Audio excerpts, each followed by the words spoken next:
8,500 direct and indirect jobs will be created. In trade and commerce, 20,000 new jobs. Industrialization, over 11,500 jobs. In tourism and hospitality, over 6,000 jobs. In the real estate sector, over 9,000 jobs will be created in the Anambra. This translates to over 134,000 jobs. And this is only the beginning. Beyond that, we are currently equipping 500 youths with life-enhancing skills at the Technology Incubation Center in Nnewi. The youths will be trained for 2 months in diverse technological skills, after which they will be given a startup capital to begin their own business. We shall continue to train 500 youths in the program every 2 months to build up a pool of talents that will fuel the dreams of the new Anambra. Thankfully, too, in the past year, our state economy has grown in the rate of 14%. Over this same period, we have improved our tax receipts by 300%. In the Anambra, Willie is working.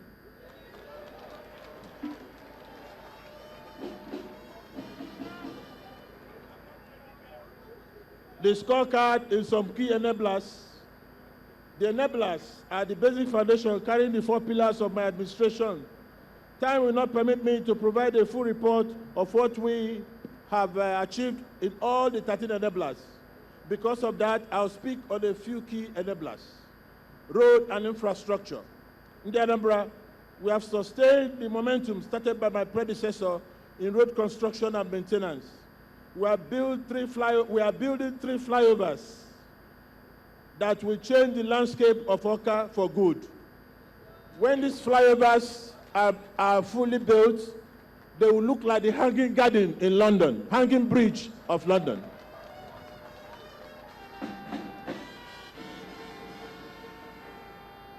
We have asphalted 100 roads, thereby meeting the annual projection for road construction of 2014.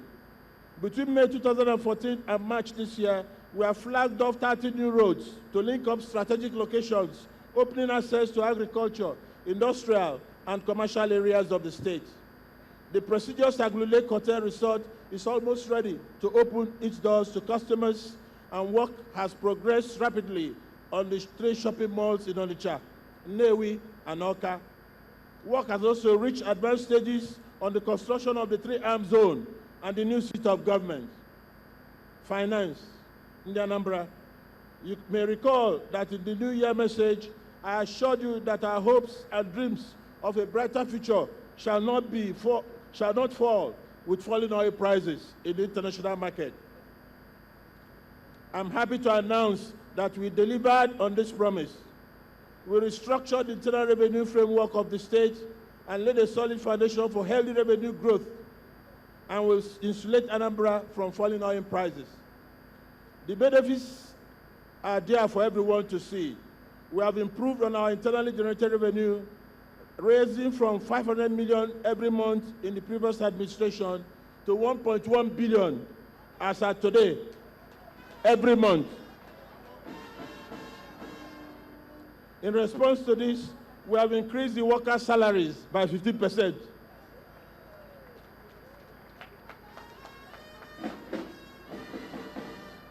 We shall also do more as our revenue base improves. Transportation. Anambra State holds an enviable record of being both pioneers and leaders in this all-important sector of the economy. One of our preeminent ancestors, Sir Louis Odumegwu, pioneered the organized mass transit idea in Nigeria before the dawn of political independence. Since then, other great entrepreneurs have followed these footsteps.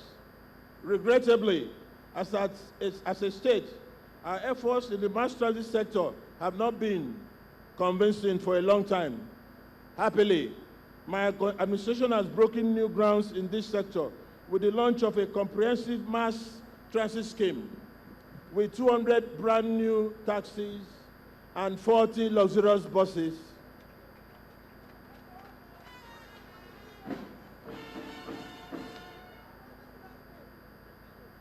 We have also trained 150 traffic officers in the new Anambra Traffic Management Agency to help install sanity on our roads and highways and provide 50 ultra-modern traffic control posts with inbuilt solar panels for illumination. We have continued to change the landscape with modern bus stops. At the same time, we are remodeling our motor parks and enhancing our motorways with the necessary infrastructure that will not only create more jobs, but add to the overall aesthetics of our cities.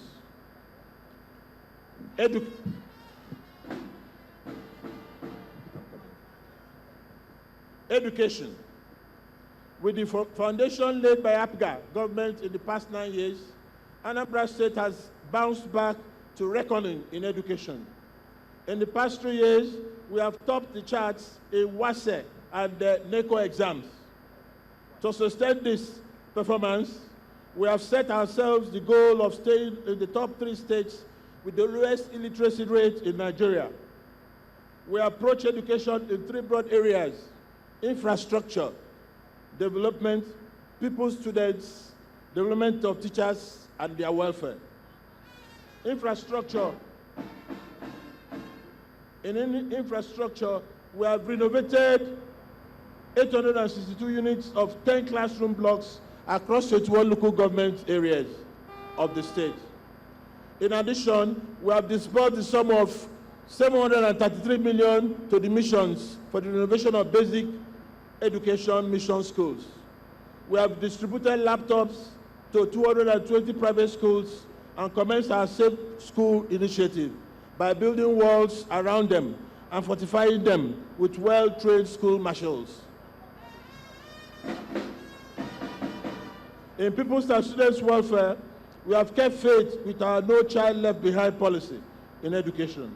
Under this, we have given free education to all the physically challenged children in the state and awarded scholarships to over 100 students at all levels of education. We have rebuilt the Special Education Center at Isulo, Oruba. Teachers' welfare. Teachers' welfare, we recently increased the salary of teachers by 15% and assisted the completion of the teachers' house in Oka. We have also offered incentives to 200% basic salary increase to teachers deployed to hard-to-reach areas. This has greatly reduced the attrition of teachers in these areas. Teachers who teach core subjects like English and Maths, Science have been placed on a monthly incentive, and we have cleared all areas of promotions we owe the teachers. In doing all this, we are mindful of the fact that society, to move in the right direction, it must get its education right. We shall continue to invest in education until Anambra becomes a model state in education in Nigeria. Finally, ladies and gentlemen, beyond the achievements, I'm delighted to state here that Anambra is truly and fully on rebound. This state is too gifted, too blessed, too wandered in the wilderness of populist leadership for too long. We are not endowed to be without a capacity for modern rearmament, for self-renewal and self-rediscovery.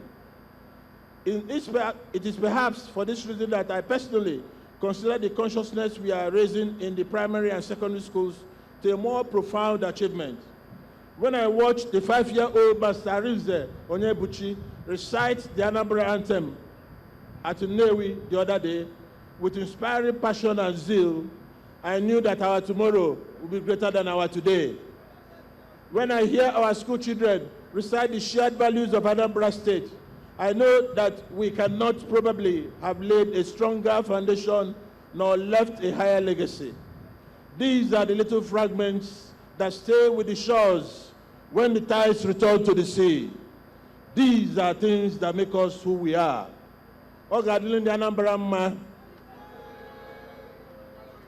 It's also an opportunity to call on everybody who hasn't gotten his PVC to please go and pick the PVC. It is very important. On March the 28th, there will be presidential election, the Senate, and for the Federal House of Representatives. You will have 3 dockets. The other two, you will see Ebe Selokoko. That's where you put your thumb. Ebe